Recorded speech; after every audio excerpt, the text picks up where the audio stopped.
ನಮಸ್ತೆ ಸ್ನೇಹಿತರೆ, ಹೊಯ್ಸಳ ಟೆಕ್ ಕನ್ನಡ ಚಾನಲ್ಗೆ ನಿಮ್ಮೆಲ್ಲರಿಗೂ ಸ್ವಾಗತ. ಈ ಒಂದು ವಿಡಿಯೋದಲ್ಲಿ ನಾವು ಎಕ್ಸೆಲ್ ಶೀಟಲ್ಲಿ ಕ್ಯಾಶ್ ರಿಜಿಸ್ಟರ್ನ ಯಾವ ರೀತಿ ಮಾಡೋದು ಅನ್ನೋದನ್ನು ನೋಡೋಣ. ಮೊದಲನೇದಾಗಿ ನ್ಯೂ ಎಕ್ಸೆಲ್ ವರ್ಕ್ಬುಕ್ಕು, ಇದಕ್ಕೆ ಕ್ಯಾಶ್ ರಿಜಿಸ್ಟರ್ ಅಂತ ನಾನು ಸೇವ್ ಮಾಡ್ತಾ ಇದ್ದೀನಿ.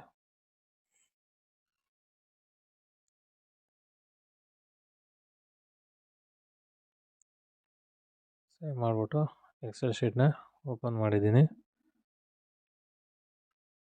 ನಾನು ಫಾಂಟ್ನ ಚೇಂಜ್ ಮಾಡ್ಕೊತಿದ್ದೀನಿ. ಬುಕ್ ಕಾಂಟಿಕು ನಿಮಗೆ ಯಾವ್ದು ಇಷ್ಟ ಆಗುತ್ತೆ ಆ ಫಾಂಟ್ನ ನೀವು ಇಟ್ಕೊಳ್ಳಿ.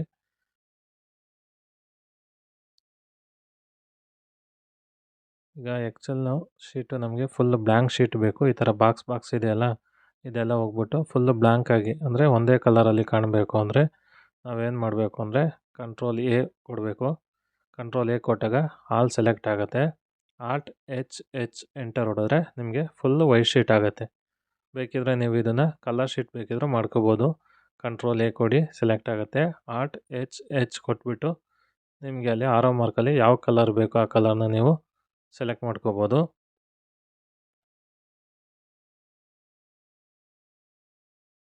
ಆಮೇಲೆ ನಾನೊಂದು ಕಲರ್ನ ಸೆಲೆಕ್ಟ್ ಮಾಡ್ಕೊಂಡಿದ್ದೀನಿ. ನೀವು ವೈಟ್ ಶೀಟು ಚೆನ್ನಾಗಿ ಕಾಣುತ್ತೆ, ವೈಟ್ ಶೀಟಲ್ಲೇ ಮಾಡ್ಬೋದು. ಮೊದಲನೇದಾಗಿ serial number, date, particulars,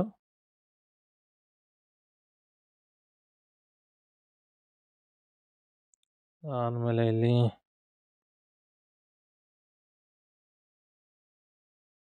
particulars ಕಾಲಮ್ನ ನಾನು ಸ್ವಲ್ಪ ದೊಡ್ಡದು ಮಾಡ್ಕೊತಿದ್ದೀನಿ. ಇಲ್ಲಿ ರಿಸೀವ್ಡು ಅಮೌಂಟ್ನ ನಾವು ಏನು ರಿಸೀವ್ ಮಾಡ್ಕೋತೀವಿ ಅದನ್ನು ಈ ಕಾಲಮಲ್ಲಿ ಎಂಟ್ರಿ ಮಾಡಬೇಕಾಗತ್ತೆ.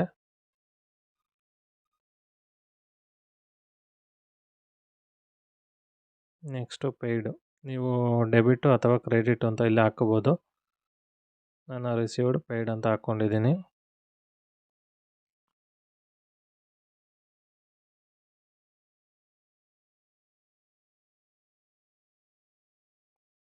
ನೆಕ್ಸ್ಟು ಕ್ಲೋಸಿಂಗ್ ಬ್ಯಾಲೆನ್ಸು, ಅದಾದಮೇಲೆ ನೆಕ್ಸ್ಟ್ ಕ್ಲೋಸಿಂಗ್ ಬ್ಯಾಲೆನ್ಸು.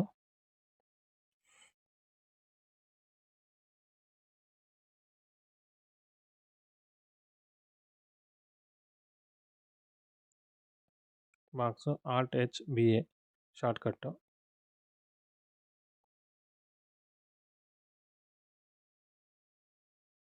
ಇಲ್ಲಿ ರಿಮಾರ್ಕ್ಸ್ ಅಂತ ಒಂದು ಕಾಲಮ್ ನೀವು ಎಕ್ಸ್ಟ್ರಾ ಬೇಕಿದ್ರೆ ಹಾಕ್ಕೋಬೋದು.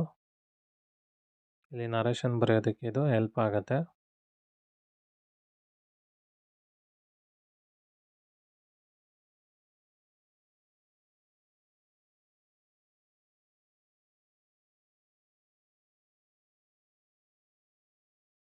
ಈಗ ಸೆಲೆಕ್ಟ್ ಮಾಡಿಕೊಂಡು ಬಾಕ್ಸ್ ಹಾಕೊಳ್ಳೋದಕ್ಕೆ ಆಲ್ಟ್ HBA,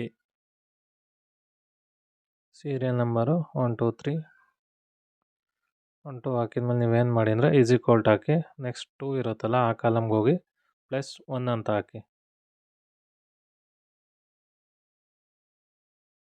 ಹಾಕ್ಬಿಟ್ಟು ಎಂಟರ್ ಕೊಡಿ. ಈಗ 3 ಬಂತಲ್ಲ, ಅದನ್ನು ಕಾಪಿ ಮಾಡಿಕೊಂಡು ಫುಲ್ ಪೇಸ್ಟ್ ಮಾಡಿ. ಈಗ ಸೀರಿಯಲ್ಲು ಕಂಟಿನ್ಯೂಯಸ್ ಆಗಿ ಬರುತ್ತೆ. ಡೇಟ್ ಹಾಕೋತಿದ್ದೀನಿ.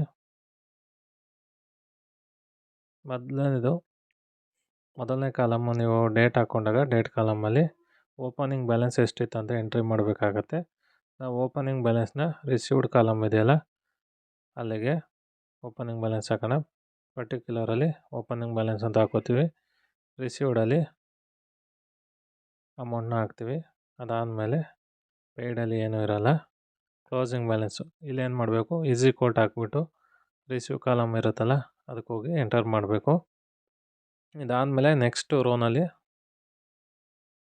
ನಾವು ಫಾರ್ಮಲ್ ಹಾಕಬೇಕಾಗತ್ತೆ. ಈಕ್ವಲ್ ಕ್ಲೋಸಿಂಗ್ ಬ್ಯಾಲೆನ್ಸು ಪ್ಲಸ್ ರಿಸೀವಿಗೆ ಬರಬೇಕು ಮೈನಸ್ ಪೇಯ್ಡ್.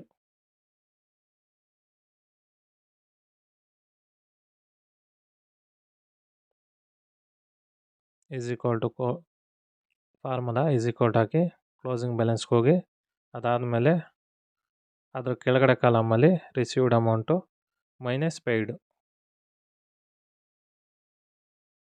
ಇದೇ ಫಾರ್ಮುಲಾನ ಫುಲ್ ಕಾಪಿ ಪೇಸ್ಟ್ ಮಾಡಿ. ಇವಾಗ ನೀವು ರಿಸೀವ್ಡ್ ಕಾಲಮಲ್ಲಿ ಇದೆಯಲ್ಲ ಅಲ್ಲಿ ಅಮೌಂಟ್ನ ಹಾಕಿದರೆ ಇದಕ್ಕೆ ಆ್ಯಡ್ ಆಗುತ್ತೆ. ಪೇಯ್ಡ್ ಕಾಲಮಲ್ಲಿ ಇರುತ್ತಲ್ಲ ಅಲ್ಲಿ ಅಮೌಂಟ್ನ ಹಾಕಿದರೆ ಕ್ಲೋಸಿಂಗ್ ಬ್ಯಾಲೆನ್ಸು ಮೈನಸ್ ಆಗುತ್ತೆ. ಈಗ ನೆಕ್ಸ್ಟು ಪರ್ಚೇಸು. ಏನಾದರೂ ಪರ್ಚೇಸ್ ಮಾಡಿದರೆ ನೀವೇನು ಮಾಡಬೇಕು, ಪೇಯ್ಡ್ ಕಾಲಮಲ್ಲಿ ಎಕ್ಸ್ಪೆನ್ಸಸ್ ಏನೇ ಬಂದರೂ ಪೇಯ್ಡ್ ಕಾಲಮಲ್ಲಿ ಎಂಟ್ರಿ ಮಾಡಬೇಕು. ಕ್ಯಾಶಲ್ಲಿ ರಿಸೀವ್ ಏನೇ ಬಂದ್ರೂ ಅದನ್ನು ರಿಸೀವ್ ಕಾಲಮ್ ಇದೆಯಲ್ಲ ಅದರಲ್ಲಿ ಎಂಟ್ರಿ ಮಾಡಬೇಕು.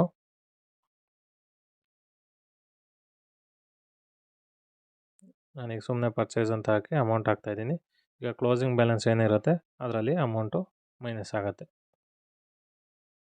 ನೀವು ನರೇಷನಲ್ಲಿ ಬೇಕಿದ್ರೆ ಹಾಕೋಬೋದು ಏನು ಪರ್ಚೇಸ್ ಮಾಡಿದ್ರಿ ಅಂತ.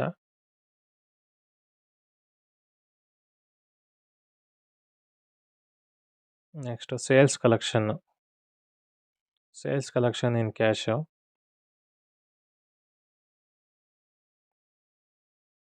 ಹಾಕಿ ಅವತ್ತಿಂದು ಸೇಲ್ಸ್ ಕಲೆಕ್ಷನ್ ಕ್ಯಾಶಲ್ಲಿ ಏನಾದ್ರು ಇದ್ದರೆ ಅದನ್ನು ನೀವು ಇಲ್ಲಿ ಎಂಟರ್ ಮಾಡ್ಕೋಬೋದು. ರಿಸೀವ್ ಕಾಲಮಲ್ಲಿ ಎಂಟರ್ ಮಾಡಬೇಕಾಗತ್ತೆ.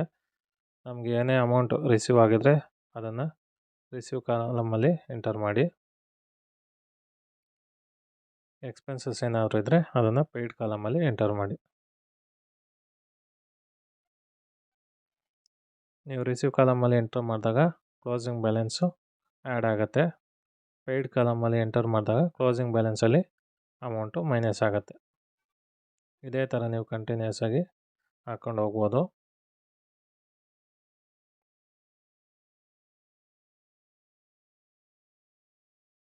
ಈಗ ರೆಂಟ್ ಪೇಯ್ಡ್ ಅಂತ ಒಂದು ಹಾಕಿದ್ದೀನಿ ಸುಮ್ಮನೆ. ರೆಂಟ್ ಪೇಯ್ಡ್ ಇನ್ ಕ್ಯಾಶು.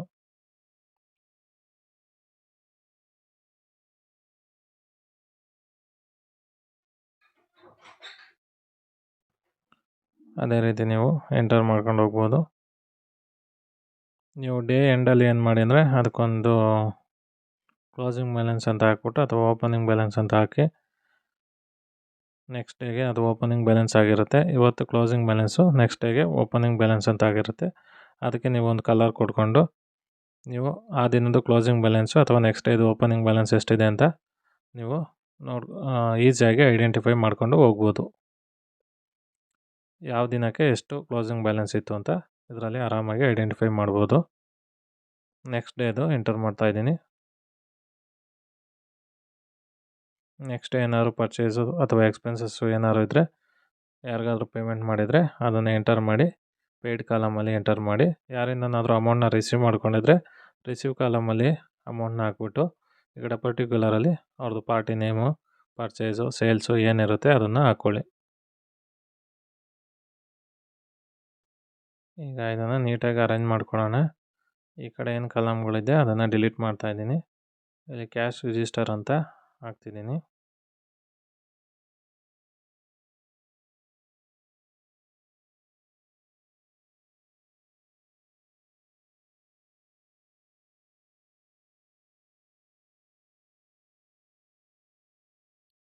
Cash register 2026. ನೀವು ಪ್ರತಿ ಮಂತಿಗೆ ಒಂದೊಂದು ಬೇಕಿದ್ರೂ ಮಾಡ್ಕೋಬೋದು ರಿಜಿಸ್ಟರ, ಅಥವಾ 1 ಇಯರ್ಗೆ ಫುಲ್ಲು ಒಂದೇ ರಿಜಿಸ್ಟರ್ ಇದ್ದರೆ ತುಂಬ ಹೆಲ್ಪ್ ಆಗುತ್ತೆ.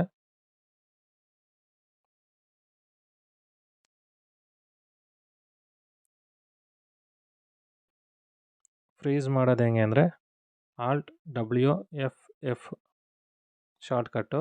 ALT+WF ಹೊಡೆದ್ರೆ ನಿಮಗೆ ಫ್ರೀಸ್ ಆಗುತ್ತೆ. ಫ್ರೀಸ್ ಆದಾಗ ಏನಾಗುತ್ತೆ ಅಂದರೆ ಮೇಲ್ಗಡೆ ಹಿಂಗೆ ನಾವು ಸ್ಕ್ರೋಲ್ ಮಾಡಿದಾಗ ಹೆಡ್ಡಿಂಗ್ ಹಂಗೆ ಇರುತ್ತೆ, ಬಾಕಿದೆಲ್ಲ ಹಿಂಗೆ ಒಳಗಡೆ ಹೋಗ್ತಾ ಇರುತ್ತೆ.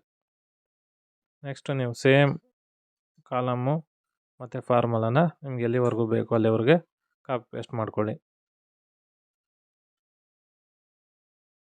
ಈ ಒಂದು ಮಾಹಿತಿ ನಿಮಗೆ ಇಷ್ಟ ಆಗಿದೆ ಅಂತ ಅಂದ್ಕೋತೀನಿ. ದಯವಿಟ್ಟು ನಮ್ಮ ಚಾನಲ್ನ ಲೈಕ್ ಮಾಡಿ, ಶೇರ್ ಮಾಡಿ, ಸಬ್ಸ್ಕ್ರೈಬ್ ಮಾಡಿ. ಮುಂದಿನ ವಿಡಿಯೋದಲ್ಲಿ ಮತ್ತೆ ಸಿಗೋಣ. Thank you for watching Hoysala tech Kannada.